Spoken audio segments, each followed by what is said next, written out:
Hey cuties, PeachY here, welcome back to a new video, and in this video we have some Mattel news to talk about.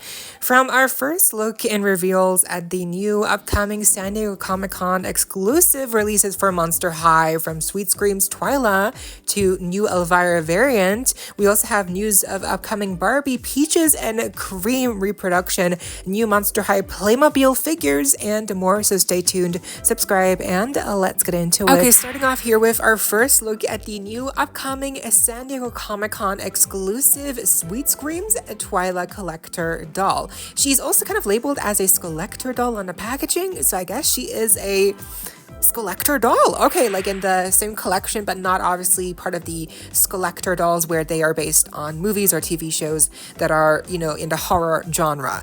But still a Skullector release, similar to how Venus, her collector doll from this year, was also part of the Skullector brand name, I guess you could say. So Sweet Screams, yes, returns here. It's getting a brand new addition in the collection with TWYLA.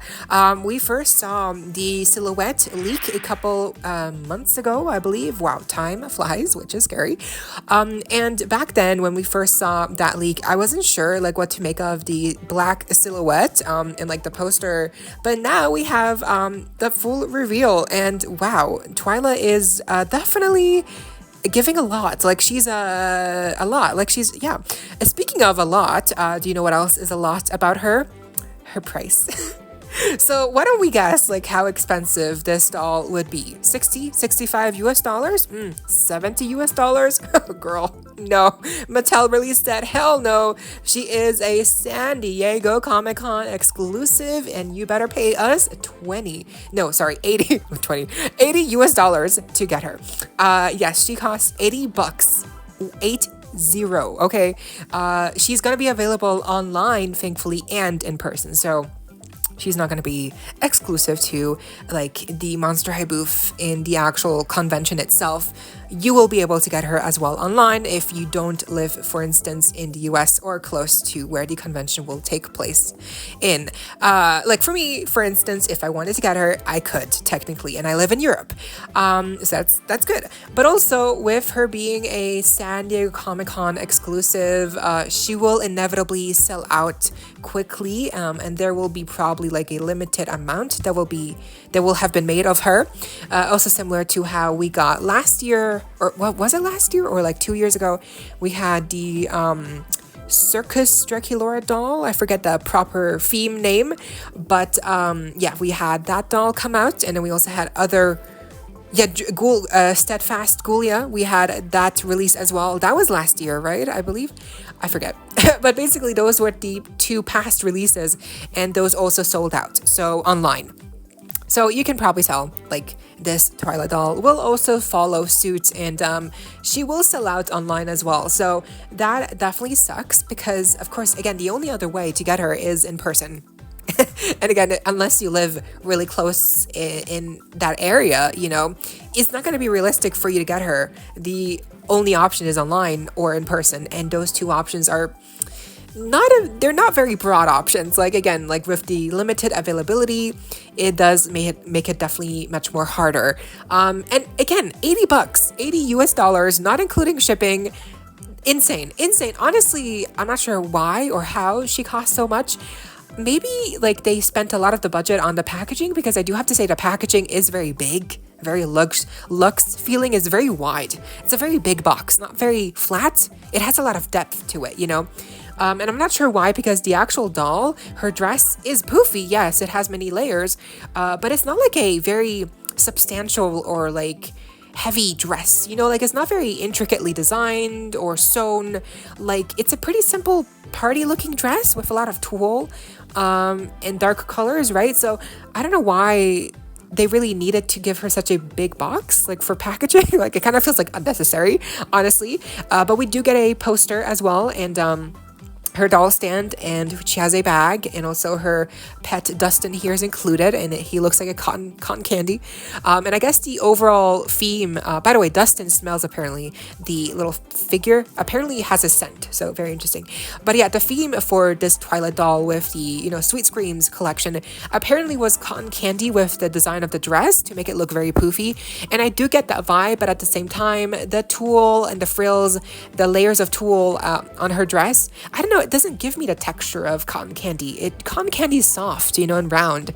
And the tulle just makes it look much more like sharper edges, and not as round or as floofy or as soft as you would think for like when cotton candy, right? It's not the same thing. So I'm not sure. I think I like her face screening. It's definitely very unique. Like I like the black details, like the lashes, the button eyes, and of course TWYLA, she does glow in the dark. Her eyes glow in the dark, which is very fun. The hairstyle is very poofy. The hairstyle gives me cotton candy vibes. That's well done, I have to say. I like the color choices here as well, and the head accessory. The purse has a little candy inside as well, and the shoes are really nicely molded, like very nicely done. But once again, there's just not much painted details on the actual shoe. But of course, then again, you could argue that that's because these shoes are supposed to look like candy, and candy usually does not have a ton of painted detail, right? It's usually transparent looking or translucent, or I guess unless it's like gummy bears or like opaque candy where it does have like one color and it's not like see-through. But still, like, I think for here the vibe was like cotton candy inspired or like jelly looking shoes, right? I don't know, but the shoes are fine. So I think overall TWYLA is a very pretty doll. I'm not sure who designed her, I forget, but I think she's good. She's a good doll, but just so expensive. And then on top of the expensive price points, you just have the limited availability of how you're supposed to get her. Like, it really does make it even harder to get this doll. But of course, I'm probably, that's probably intentional. That's probably on purpose. So, she's a convention, Comic-Con exclusive release. So. Going to the second Comic-Con exclusive reveal, it was the new Elvira Mistress of the Dark doll. Now, we are getting a new Elvira doll, and this one is not that one. The one that's going to be available online will have a different packaging design on the front, and she will have silver accents instead of silver instead of purple, sorry. And then the biggest difference between these two, the normal and the exclusive variant, is that the normal variant will not have the special winking expression. This new variant, which you are seeing right now on screen, will be only available in person at San Diego Comic-Con. Not available online, not available anywhere else. Only in person at the Monster High booth on that specific weekend, right? It's on a weekend, takes place. So that definitely makes it even worse to the TWYLA doll, because at least TWYLA, you do have the option of ordering her online if you are an international fan. But this new Elvira doll, again, this variant, the other normal variant, will be available online as well eventually, but just, again, the expression will be different. But this new variant will be only available in person. And so that definitely sucks, because I love the expression here. The winking expression is very unique, and I also feel like they probably had to make a new face mold for this expression alone. So that's very cool with the little smirk as well. The makeup looks really fun. And on top of that, we have the unique packaging design on the front, on the back, and also the purple accents on her collar and on her wings and stuff. The purple really pops. I love the purple on her. It looks amazing, especially better than the silver, I think, in my opinion. I think the purple just looks so good, but it really sucks that this is all locked behind you having to get her in person. There is no other way to get her except for scalper prices on eBay, which, yeah, really sucks. So I don't know, what do you think? Do you live close to the area where San Diego Comic-Con usually takes place at, or not? And if you don't live, like me, if you're in Europe or an international fan, or if you are in the US but you don't live in the same state, obviously, then what do you think? Are you like sad that, it's going to be even harder to get her, or are you just going to get the normal variant of this doll? Again, the normal variant will just have no smiling expression like that, the smirk. He will just have a normal face sculpt. The outfit will be the exact same. Just, again, also the accents will be silver and not purple.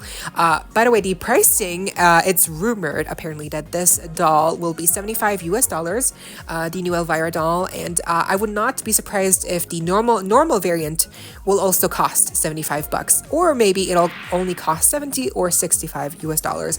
Honestly, it could be either one of those, which is still too expensive in my opinion. Like 65 is okay. I think we've come to expect that price point for Skullector releases. You know, most recently with Megan, that doll. By the way, that doll is still available on Mattel Creations. Insane. But now 70, 80, like those prices are getting too high for Skullector dolls. Like that's too high. Like $75, like too much. But what do you think of this new Elvira doll? Are you getting her if you live in the area, or if you don't, what are you gonna do? Do you want to get her still? Are you gonna try to maybe contact someone who does live in the area, or maybe get her off of eBay eventually, or are you just gonna get the normal version? Because I think for me, and I think for a lot of people, they're gonna be frustrated that this is gonna be a very limited availability kind of situation where you either get her or you don't, and either way you have to pay a lot of money. So it really sucks. I mean, I get it, she's supposed to be the more fun variant of a normal doll. You know, you're still going to be able to get the normal version of this doll, which, you know, so that's great, but still it makes it just a little bit, you know, disappointing that this really amazing looking doll with the expression in the purple, she's gonna be locked behind, you know, you having to be there in person. You cannot get her any other way. So that just kind of sucks. But again, what do you think? Moving on, we also had a first look at some more of the Monster High X Playmobil brand new figures shared by Elko Free Geek on Instagram. And it seems to be that in this picture, it's a picture of a brand new one of those magazines that you get at toy stores that kind of show off, or like catalogs, I guess, that show off brand new upcoming items, you know, like dolls and stuff and toys. It seems to be that kind of catalog, but in German. So I'm actually very curious, because we do have these kinds of catalogs as well where I live, and like my toy store where like close to me always has these catalogs, especially for Playmobil as well. And I'm wondering if there is a new catalog that I just haven't seen yet that might also have these exact same images that we see here in this picture, or maybe even like information on when these figures are releasing, because I love the look of these figures. I've been a fan of Playmobil like since I was a kid. I have a ton of the playsets and I love the figures, redressing them. So a collaboration between Playmobil and getting these brand new exclusive figures for Monster High characters is a dream come true. I definitely want to get these figures and like the fashion packs and stuff, whatever they come out with. So I need to check my toy store. Because you never know, right? Especially I feel like for Playmobil releases, if this is a German catalog here in the picture, then you know, we might get in Europe, we might get these figures first. I mean, you never know. I feel like that would be so fun. But what do you think of these figures? And do you know Playmobil? Are you familiar with the name or the little figures or playsets? They're very similar to Lego, but they're not blocky. They have more of like a, you know, humanoid look to them without blockheads, or, you know, like, you know, it's very fun. Moving on to some Barbie news. Yes, we have a first look at some promo pictures of what seems to be a brand new reproduction of the Barbie Peaches and Cream dolls. Wow, I've wanted this doll for a very long time, and I've actually been looking at the previous reproduction that they made of these dolls. But that's really, they really go for a lot of money on eBay, so I've been just like eyeing them for like a good price. But now, if they're really, by the way, I'm not sure if these are actually real images, because like I'm kind of scared that maybe these are just AI generated. Like I'm really terrified, because AI is getting so good with like creating images that look really lifelike. So I'm not sure, is this really, I hadn't heard of any previous, you know, information about a Peaches and Cream reproduction, so I'm not sure like where this came from. I guess it's a surprise, I don't know, but like so I'm not sure if this, I mean, it looks legit, like it really looks real, so I think it has to be real. But yeah, I don't know. I hope it's real because like I really want this doll. I really want to get the reproduction of this doll. I love her dress. Obviously peaches and cream, like it makes sense. It's perfect. It's perfect. So if this is really happening, I'm praying that I'm able to get her reproduction doll this way. She looks amazing. And then lastly, this is really fun, but also kind of like weird timing. We have more Barbie the movie upcoming releases with these brand new mini Barbie Land sets based on the kind of like vignette style of transition that we had in the Barbie the movie, where you see Barbie and Ken go through these different like scenarios, like from spaceship to like a boat to like on the bicycle. So like they basically turned those different scenes into these like actual like real life miniature Barbie Land playsets. That's so fun. And then they also have a brand new like mini doll figurine collection coming out that includes many of the characters from the movie, including Alan, Weird Barbie, President Barbie, you know, the stereotypical Barbie, tons of Kens. Like, wow, this is like so fun, but also like just like so bizarrely out of nowhere. I mean, yes, we are getting some new Barbie the movie dolls, right? So that we saw leak recently, but it's just so crazy to think about how the movie is now like 2 years old and Mattel is still like releasing new products based on the movie. So I mean, of course they would. Like, why wouldn't they? It's like a hugely successful movie, and honestly, I don't mind it. I think I hope we get more Barbie the movie dolls and like little mini doll like figurines. Like these look amazing. Like the little vignettes, like that looks really good. And that was all of the Mattel news we had for today. From Monster High to Barbie, what do you think? Let me know down below. I hope you all enjoyed. Leave a like, share, comment, subscribe, hit the notification bell, and please consider becoming a channel member today. Link to join is down below, and there are a couple of perks as well, only if you're able to, of course, and so you don't miss out when I post more content like this coming your way and keeping you up to date with all the adulty you love. Stay safe, be kind. I hope this next time. Stay peachy. Kisses.